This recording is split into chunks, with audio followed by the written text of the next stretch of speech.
Okay, I'm Mike Willis with USA Wrestling. Today I'm joined by number 3 on the national team at 70 kilograms, Anthony Ashnault. Anthony, how are you doing this morning? Doing great. Doing really well this Tuesday.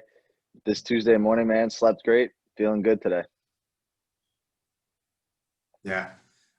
So we got a list of questions for you. Are you ready to jump into it? Yeah, man. Okay, let's do it. Starting off, what is your favorite movie? Favorite movie? I like Limitless a lot, and that was probably my favorite movie in college for a little while. But I think I overwatched it. I don't want to go. If it's your favorite movie, you should be able to watch it at all times. I feel like, and I don't know if I'd want to go like flick it, like turn it on right now and sit through it. But just like the premise of it, how you could unlock your brain and just not that I want to take a magic pill to unlock your brain, but just like how humans have the potential to tap into maybe knowledge that we didn't think was there. Yeah.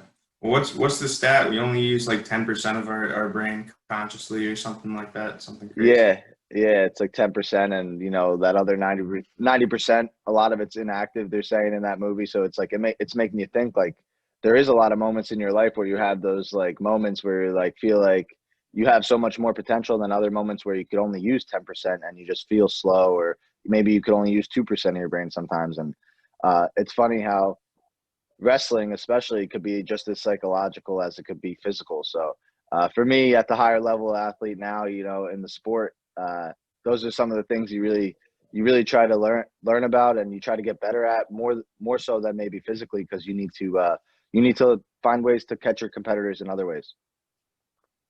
Yeah, absolutely. Next question. Favorite musical artist?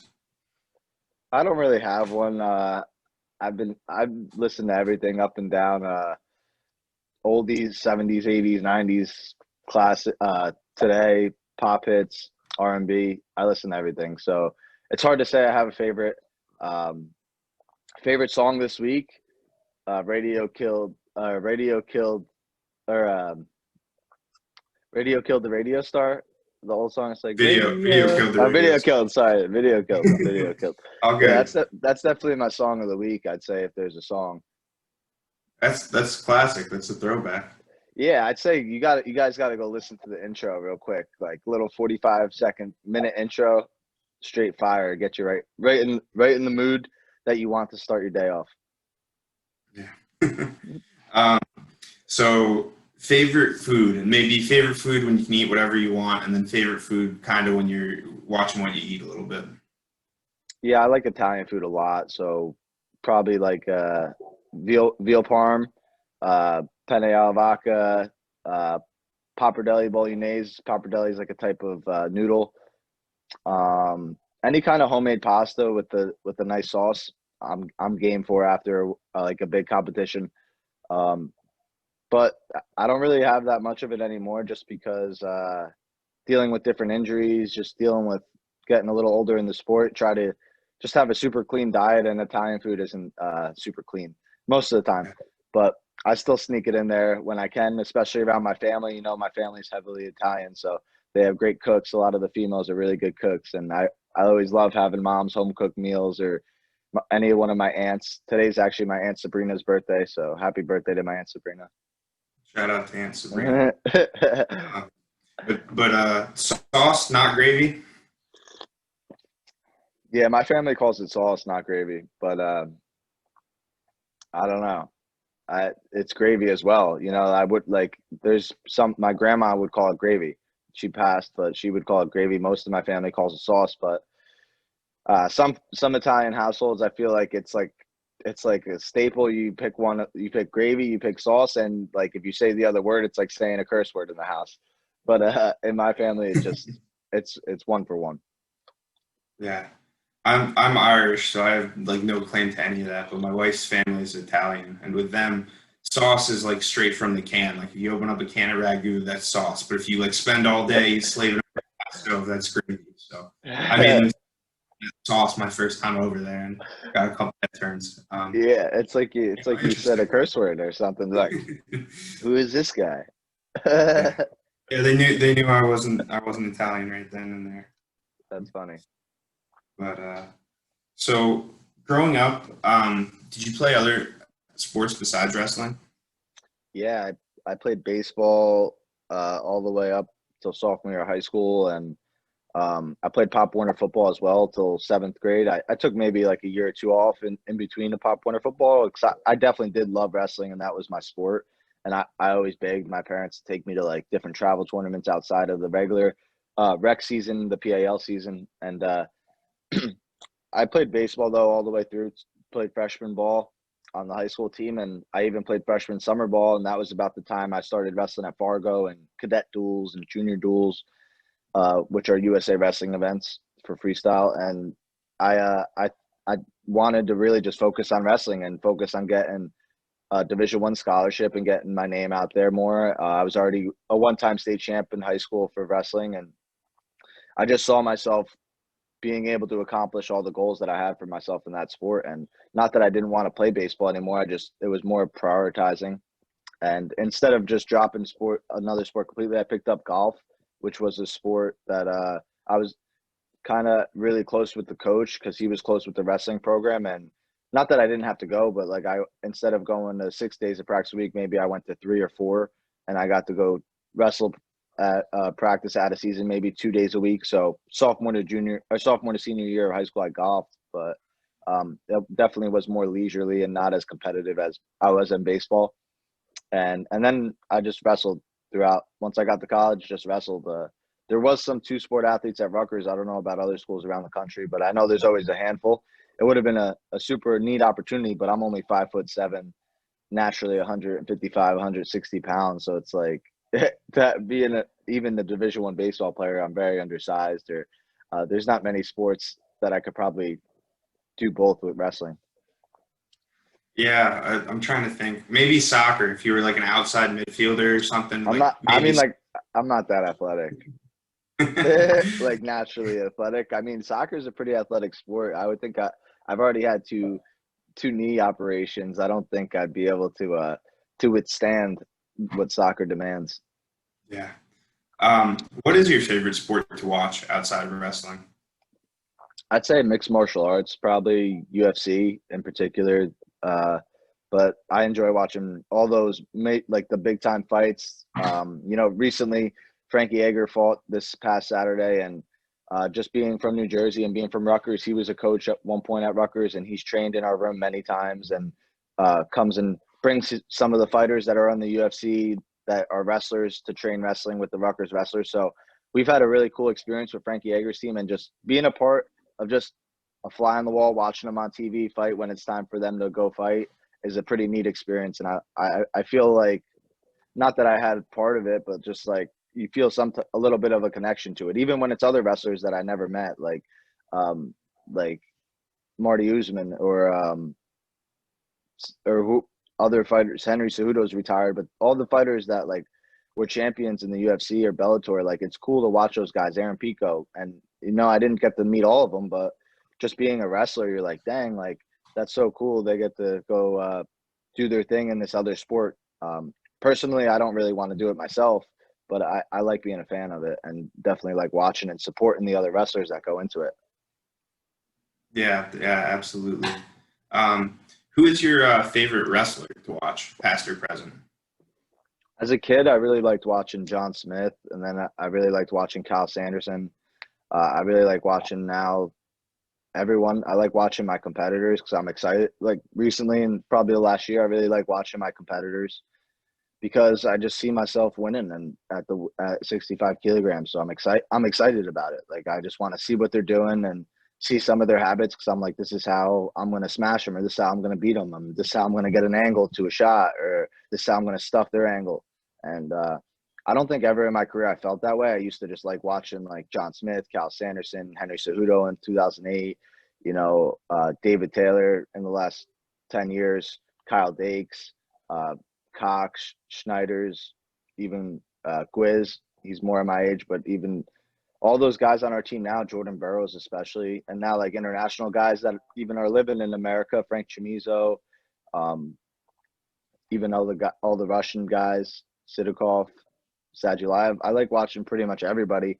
Wherever there's a big tournament, I'm trying to follow it and get matches in, especially around my weight class, probably 57 kilograms to 74 kilograms. I'm watching majority of, but I'll always watch the big ones on the upper weights and the American guys especially.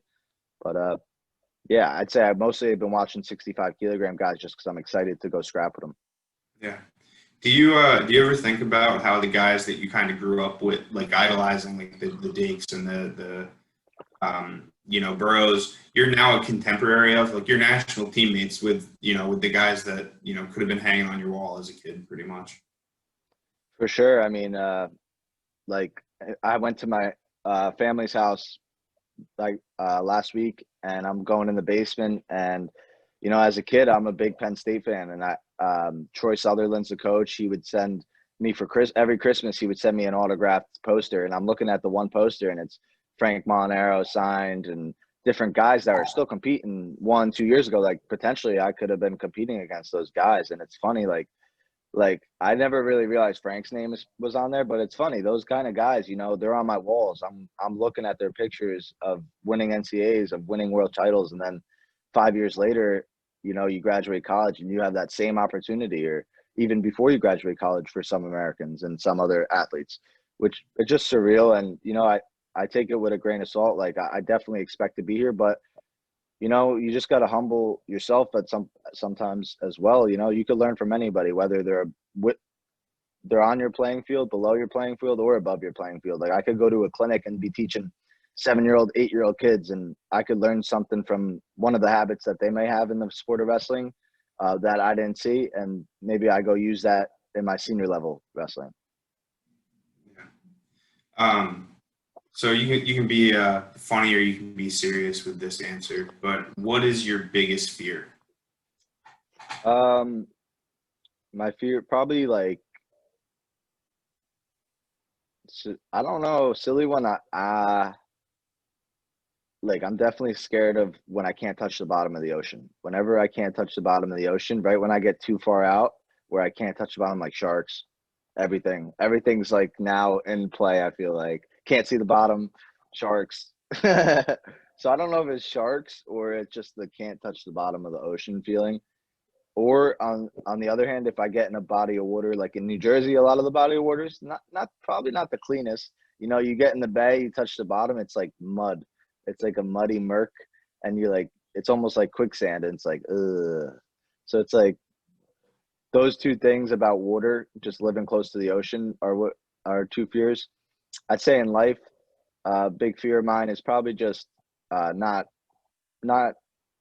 realizing your full potential, or not going after your full potential, and not having that opportunity to whether accomplish it or not having the feeling to be, at least I tried my hardest going for it. Yeah, that seems to be a pretty common fear among like top level competitors. Yeah. That's been a pretty common answer. Do you have a specific shore that you like to go to, or beach that you go to? Right now I live in Spring Lake Heights, it's a beach. I live a mile from the beach. We could ride our bike, we could run to the beach, and you're looking at the water in less than 6 to 10 minutes, which is really cool. My parents and my brother right now are living in Belmar, which is another beach I like to go to a lot. I'm actually moving with my girlfriend to Red Bank, which it's not on the beach, but it's on like a little inlet on water, a little bit closer to Rutgers. So that's all about a half hour from Rutgers, and that's right on the water, which is a pretty cool opportunity. Like as a college athlete, you have an opportunity at Rutgers University to be so close to the water, in New Jersey where I grew up, like so close to so much family, so close to New York City, Philadelphia. Everything's 30 minutes, an hour away. It's pretty cool environment. Yeah, absolutely. I'm based out of Philadelphia, so I'm over the bridge quite a lot, and Jersey's a great state to be in. What's your favorite beach? So I always went to Wildwood Crest growing up, which I know it's a little more touristy, but that's where my mom growing up, her family had like one of those small little bungalow houses. By the time we came around, they had already sold it. But so Wildwood Crest was her favorite because that's kind of where she grew up in the summers. Spent a lot of her summers down there. That would have been something if they held on to that for you, passed down. Yeah, yeah. No, I brought that up a little while ago. I said, why don't we hold on to that house? Because I had nothing to do with it. It's just a family house. It's like, yeah, unfortunately, they probably plowed it and put up like one of those mansions. Yeah, You know, they probably made a couple million off of us. yeah, yeah, that's what it is. Um, so you're really in the thick of it right now. You're just starting your senior level career. But do you know what you want to do when you're done competing? Yeah, I'm pretty positive that I want to start coaching Division 1 wrestling when it's all done, and I would love for that to be at Rutgers, and that's home for me, New Jersey. But that job could kind of take you a lot of places. Being a coach in college, and whether it's wrestling or any sport, it's not a concrete job, especially in today's environment. So yeah, of course, that's what I want to do, but with the current climate we're in right now, who knows what college sports looks like when I'm done competing or when I want to make that move. And uh, I'm very blessed where through Rutgers and through wrestling, I got to get a master's degree, and that really like eases my mind when I'm thinking about these kind of things. Like worst case scenario, like I have 2 degrees that I could go get a job with, and I think I'm in a better situation than a lot of other people's with my story, trying to get a job or foot in the door in a company somewhere, even if it is a terrible situation in the world. So those are the kind of things that I'm blessed about, and I'm very fortunate. But if I had a perfect situation, I would like to coach college wrestling. Yeah.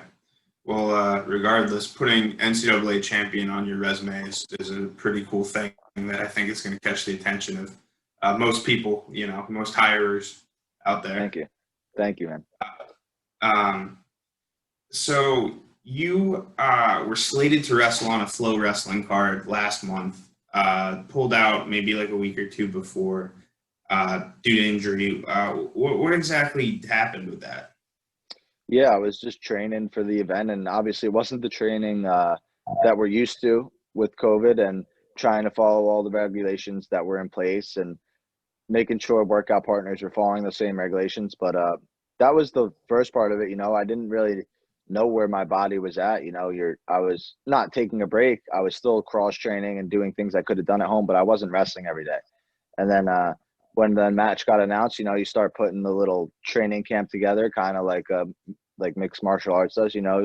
Wrestling doesn't really have that all often, where it's like an event. So it's like it was cool. It was exciting. We got this event. We got this press around it, and it's a big buildup. So I'm starting to train harder, and I just had a tweak in my back. I tweaked my back during training, and I really thought it was minor, and that's why the decision to back out so late was made, because I thought it was minor. So I kind of readjusted my training, and try to not wrestle as much, gear up towards the event, and then really the mindset was like, let's just get through the event and then take care of whatever's going on, because we got all this time in the world right now. There wasn't an events announced about world championships in 2020 or anything. And then just kind of training through it, I overused my body a little bit, and I did a little bit too much damage that I definitely shouldn't have been recommended by 2 doctors not to wrestle.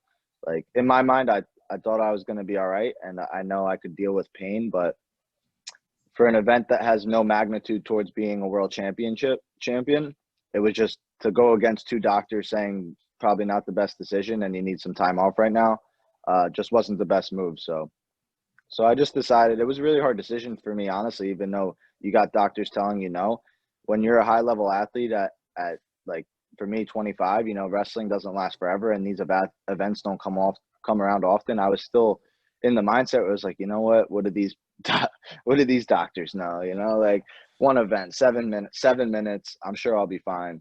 And that's not the smart way to go about your career as an athlete.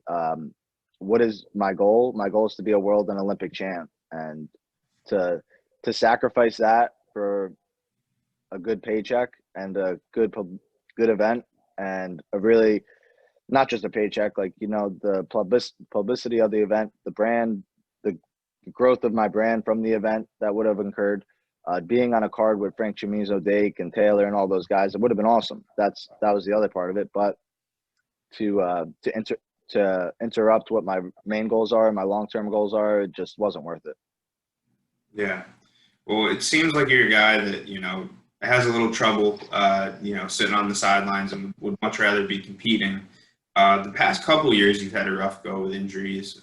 You missed the 2018 NCAA season. Then 2019 rolls around, you win an NCAA title, you make the national team, and then, in the match to go to Final X, gnarly leg lace and injury. How have you been, how is it dealing with those, and how is it, as a high level athlete, not being able to compete and train the way you want to?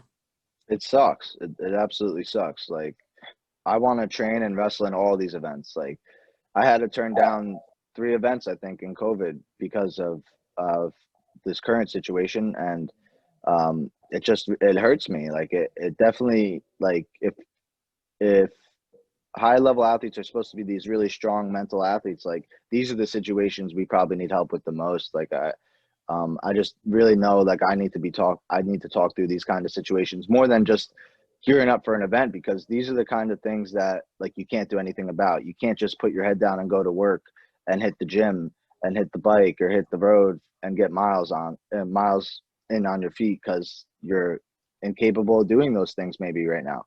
So I think mentally right now is where, like, a high level athlete just needs to stay the strongest, or through those times. Like in 2018, I know it was a big reassessment of how am I going to refocus into the college season to get ready for an NCAA run. I wasn't an NCAA champ yet. So what adjustments did I need to make from taking sixth the junior season to winning it my senior season? Like, those were things that I now had time to break down and go through maybe the down parts of my training and where I was struggling in training and what areas I needed to focus on more.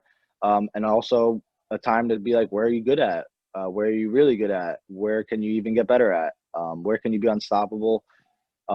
It was times to create things like mobbing and like expand on my brand and just maybe have more of a vision of where my life was going to go. Than, like, I always really believed I could be an Olympian and an Olympic champ, and that was always my dream. But I think the injuries are what makes those visions more clear even, because it's like you could go one way or the other way. You could hang the boots up and be like, great, I was a college All-American a couple times, Big Ten champ a couple times. I had a great career, 4-time state champ.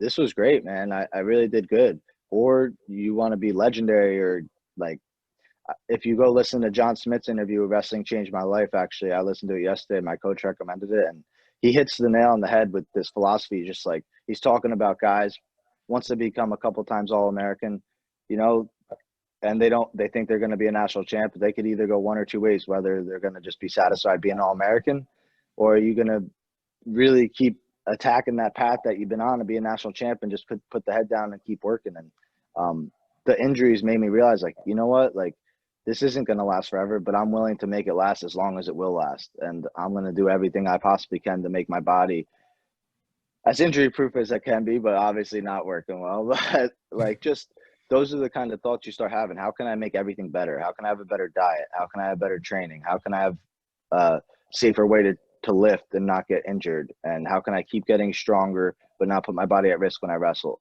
And, someone who I look at that does a great job is Kyle Dake. He went through injuries. He went through ups and downs, kind of like we're talking about. And he put together a program for himself where he feels confident and he feels younger, and not that I'm going to go mimic what he does, but you see things like that and try to take some things and take some things from other guys here and there. That was definitely a long ramble to your question, but I think came roundabout. Yeah, no, that's some very good insight, actually. I appreciate you sharing that, Anthony. In terms of, your health and keeping your body feeling good, how tough is 65 going to be for you? Because it's been a little while since you've been down at that weight class. Yeah, I don't think it'll be tougher than anyone else. I mean, there's probably some guys that are light at the weight class, but I walk around, like right now, I woke up today and I'm just a wrestler. I check my weight probably every other day because I'm like crazy, I guess. But like, I was 152.4 this morning, 152 and 4/10. So it's like I'm 9 pounds above the weight class.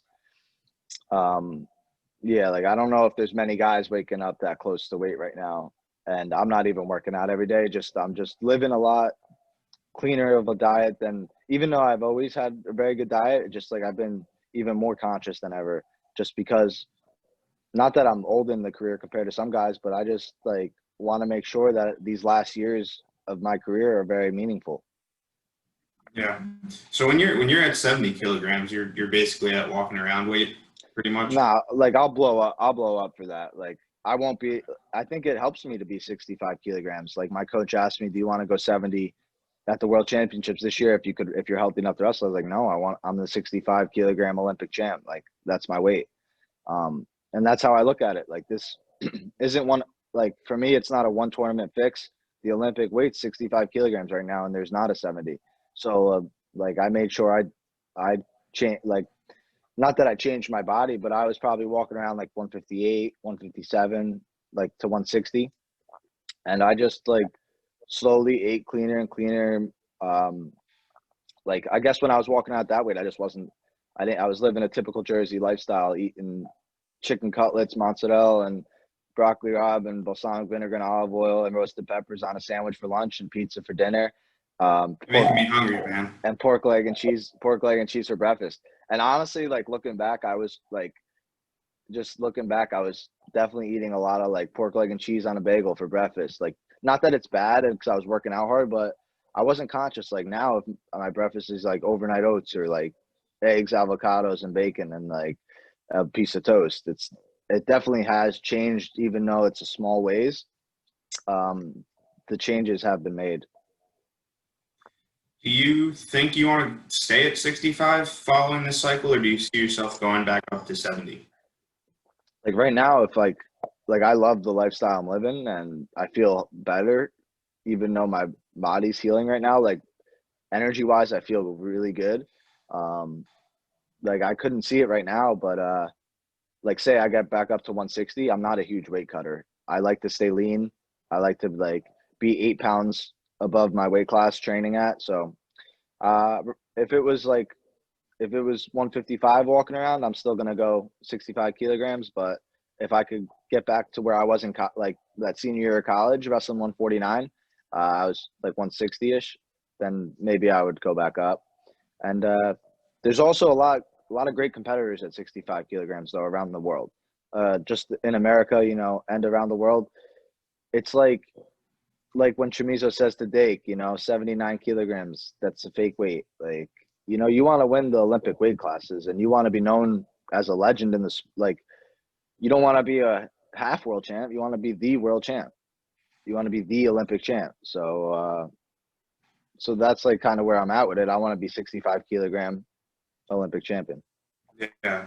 Well, to do that, you're going to have to run the gauntlet. And obviously, you're going to have to win the spot domestically. But the weight is still up for qualification for the Olympic Games. Have you thought about that at all and the qualifying tournament? And because that's going to be an absolutely loaded weight class there. Yeah, I mean, I have to personally go through the American guys first, and the dates of the tournament, if I'm correct, right, are after trials. Yep. Yeah, so like the fair thing to do would have trials, and unless the number one guy gets hurt, like a little dinged up, like the number two and three guy are going to be pretty great. Like I would say, you send the guy that wins it, Yep. which would be fair. And if it happened before the tournament, I would definitely not be the guy. Like I'm a 70 kilogram representative. I haven't wrestled at 65. I have to live with that, but it's fine. Whoever would be the guy, probably Zane, right? Go qualify the weight, and then I'll smash you when you come back for your spot. Yeah. I don't think, I believe it's supposed to take place in Sofia, Bulgaria, and I don't think they've put it on the UWW schedule yet, but I think they're going off last year's schedule, so I believe it is after the trials. Yeah. And if it was before, I have confidence in Zane. He's a great wrestler. Like whoever it is out of the guys in America at that weight, they're gonna give her, like, say they didn't get the job done. It's not gonna be an effort thing. It's not gonna be a training thing. Like we have really good guys at every weight class in America. We're gonna put our full effort into going to get that done. And if it's meant to be, it'll be meant to be, just like in 2016. Yeah, absolutely. Um, What do you think is the best advice you've received in your career? Um,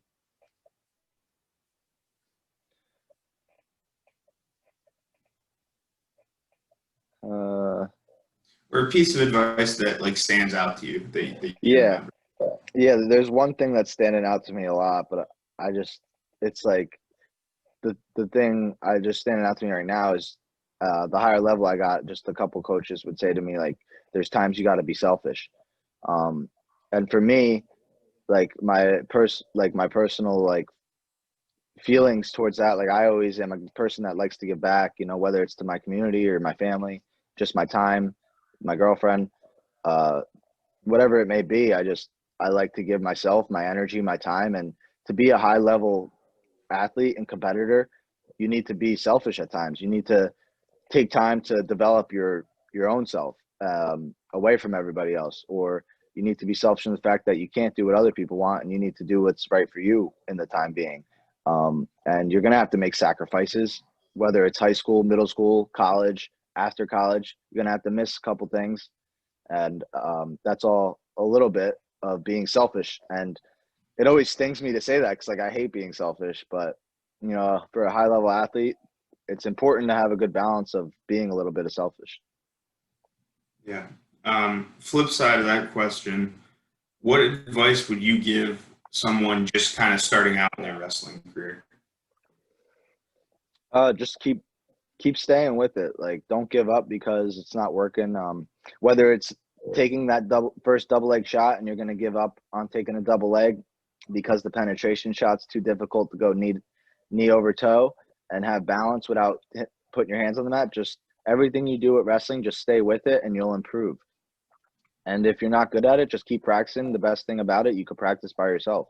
You could do shadow wrestling. You could do shots by yourself in your living room on the rug or in the grass or even in the pool. If you got a pool in the backyard, a little stance in the pool. So I just say stay with it. And wrestling's a great foundation. Like I've had friends that stopped wrestling once they got to high school, but to this day they follow me and they talk about how much like they love understanding it and how much maybe the wrestling conditioning workouts help to mold their mind and get them through being a state or going through state police school, state trooper, being a state trooper, or different things like that. Like there's always these stories where wrestlers, maybe they didn't wrestle in college, maybe they didn't even wrestle in high school, but I wrestled as a kid and I know what it's like, man. I respect that. And it's one of the hardest sports for sure. I think it's definitely worth sticking through. Just keep practicing and trying your hardest. Yeah. Well, I think it's one of those sports that people identify with, after they're done competing. Like, you'll see a 60-year-old guy and he'll be like, "Oh yeah, I'm a wrestler." And it's like you don't hear people saying like, "Oh yeah, I'm a soccer player, I'm a baseball player." Like wrestling's really unique with that, and it's definitely a very, very cool culture and community to be a part of. Yeah, I misplaced one of my like you get like an all American ring for Rutgers every year. You get all Americans called the Sony Warblin Award, and I misplaced it at one of the Jersey beaches. And this old guy was at the beach by himself. There was another person with one of the metal detectors. Finds the ring, and he's there. The 60-year-old. His name's Andy, and the guy Andy sees the ring, and he's like, I know who that is. And the guy asked the guy, and he's like, why? You're a wrestler? You're a wrestler? It says like wrestling on it. He's like, yeah, I'm a wrestler. He's like 60 years old. He's like, I'm a wrestler. Like, I know who that is. But like, just like you're saying, he associates himself like, I'm a wrestler, like Anthony Ashnault. Like, we're this wrestling community, which is pretty cool. And he backtracked just uh, a high school coach in his area, and the ring made it back to me, which is even cooler. So shout out to Andy Furlong getting that ring back to me. But it's just such a cool like community. He sees this guy with a wrestling college ring, and he's like, I'm a wrestler. This is my community. I'm going to take care of this ring. I'm not going to charge this guy money. I'm just going to make sure that ring gets back to Anthony Ashnault, which is awesome. And that's what the wrestling community, when we talk about these things, like that's what it's about. Stories like that. Yeah, 100%. That's awesome. That's really cool. Um, so when you are, in a hard conditioning session or, just a really tough practice in general, what do you look to maybe dig a little bit deeper and get a little bit more out of yourself? What kind of motivates you? I think about a couple things. I mean, in high school, I used to have a funny thought. I'd be like, what's the worst thing that'll happen? Like, I'll just pass out. Like, if I keep going harder, I'm just going to pass out. Coach will wake me up or trainer will wake me up, make sure I get hydrated. So, like, that kind of calmed me down and made me push harder always. Like, I was like, I wasn't really afraid of passing out. Um, so that's one thought that always got me to go harder. The other thought, um, which goes in hand is like, I'm not going to die. Like, I'll pass out and I'm not going to die. But, that's a dangerous thought. There could be a situation where you could over exhaust yourself or overheat. There's been situations like that. So, I try not to think like that all the time. But the other thought that'll get me through is just thinking about my goals. Like, I'll be in college, I'll be like, I want to run down that carpet. I'll just like when the go gets really hard in practice, I'll just picture that red carpet or the green carpet and me just sprinting down it onto the national final stage. And, that was very symbolic to me, just that stage at the national finals, that platform. It was always very easily to like just picture that very clear mental image in my head about the national finals, running out the carpet in my Rutgers singlet with my coaches behind me. And those are things like I would think about. Now it's like things about like carrying a flag around my shoulders at the Olympic Games. Like I think about those things at the hard moments. I'm sitting on the wall, maybe I got a minute break and I'm about to go for the last 5-minute hard go. I'm like, this is what it's about. This is what it's going to feel like. What are you made of? Like, let's go. It's go time. And then it's like you have these little self-talks in your head. You're like, it's the end of practice. You're kind of feeling down. And maybe this is what you're telling yourself. Then it's like all of a sudden it's like, yeah, you're feeling down. Of course you're feeling down. It's been a tough practice. Like, let's go. It's go time. And then it's like, this is what you're going to feel like when it's time to go, when it matters. Then that's when you start formulating that picture. You're like, what is this about? Like, what is my purpose here today? What am I trying to do? What am I trying to get at today? And it's like, I'm trying to be an Olympic champ. Let's go. And then at that point, it's pretty easy. You're almost excited, like chewing on your mouthpiece in the side of your mouth, like, all right, this dude's in trouble. That's some cool insight too. Yeah. Thanks for sharing that. Really interesting. So this is my last question for you, and then we can wrap it up. But what is your best wrestling memory to date? Winning a state title as a freshman in high school for sure. Really? Just as 103, in eighth grade I was 85 pounds and I only weighed like 86 pounds. Like all year 86 I weighed, and I'm trying to wrestle 103 the next year. Very undersized. So I was playing baseball still. So during baseball season after wrestling in eighth grade, I'd lift with my uncle at the police academy building every morning before school. And I started slowly getting stronger, not that much bigger in weight. Eventually, I was like 95 pounds by like the middle of summer, and I was excited about that. And then by the time school came around as a freshman, I'm still doing these lifts and during summer ball. And now I don't have baseball, but I'm still waking up early before school, before wrestling starts in the freshman year, probably weighing 100 pounds. And just wrestling was there, but my body wasn't there yet. So the whole year, just being undersized and still being able to compete because of all the extra like workouts that I put in when nobody was watching made me fall in love with wrestling and made me fall in love with hard work can really lead to something, and hard work could lead to you accomplishing your dreams or your goals. And being a high school state champ was definitely a goal and a dream of mine. And I definitely believed in myself, and I was young and a little oblivious, but like, I don't know if like I should have done it as a freshman. And just the process going back and looking at it, just when I accomplished it and jumped into my coach's arms, like I've been chasing that feeling of a win since that moment, like selling out on that goal and going all out to it and then accomplishing it. And that feeling of just like being a little kid, like I don't even know what I was doing celebrating. It was just like raw adrenaline emotion. I couldn't control my body.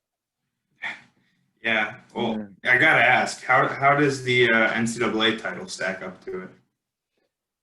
I like since that, so I'd say that was second, but like just from that moment of freshman year of high school, it's funny to say, like my goal after that was to win a national title. So it was more relief. Like that's a 9-year gap, 8 to 9 year gap. So it was like I worked these after I won that state title. It's like, what else can I accomplish if I put my head down and just go and go for this goal? And I feel like it was a much longer journey and a much longer up and down process. And that was more like learning about life during that process. Um, And it was also very excited, but it was like relief, like, okay, that is still true. You could still like it was almost like I wasn't doubting myself, or like I wasn't doubting that hard work will let you accomplish your goals, but like just the belief from a freshman was slowly fading because I had this thought that I was going to be a national champ as a freshman in college, even sophomore in college, then a junior. And like every time you're let down a little bit more, if you go back and listen to the John Smith interview, he talks about it a little bit better, just that thought of maybe being okay with being just an All-American, like instead of still chasing that national title. And it was like, keep telling myself, no, like you're meant to be a national champ. Let's go. Like you're going to do it. Like keep going, keep going. Get hurt. You're out for a whole year. Let's regroup. You're still on this path. Like you could do it. You could do it. And it was more like relief when it finally happened. Like, phew, like I did do it. Like that's awesome. But I felt the moment it happened, I was like, I thought for a moment, if I did get it done, I would be able to hang the boots up and go into coaching and walk away. And the moment it happened, it came and gone. And it was just like, as exciting as it was like, what's next? When's the world team trials? Like, okay, let's wrestle in them. And that's why I wrestled in them, because I was excited. And I just felt this, like this more potential from myself than I was giving. I just felt, even though I was a national champ at that moment, I just felt like I could have been a world champ, and I could have been beating the best guys, and I could have been going to compete against James Green and giving him a match or beating him. And I didn't beat him, but I really believed I could have at the time, and I believed I was ready to. Awesome. Hey, Anthony. Well, I appreciate you coming on today and sharing everything with us. You gave us some really good insight. Good luck to you, and can't wait to see you back on the mat soon. Yeah, I really appreciate you having me on, and shout out to the Rutgers Boom Club. Thank you for having me. Who's the other shout outs? Aunt Sabrina. Aunt Sabrina's birthday today. Aunt Sabrina's birthday today down in Carolina. Yeah, that was it. Shout out Spring Lake. Shout out Wildwood Crest. Wildwood Crest. All right. Well, it's been another edition of Team USA Tuesday. I'm Mike Willis. Thanks for tuning in.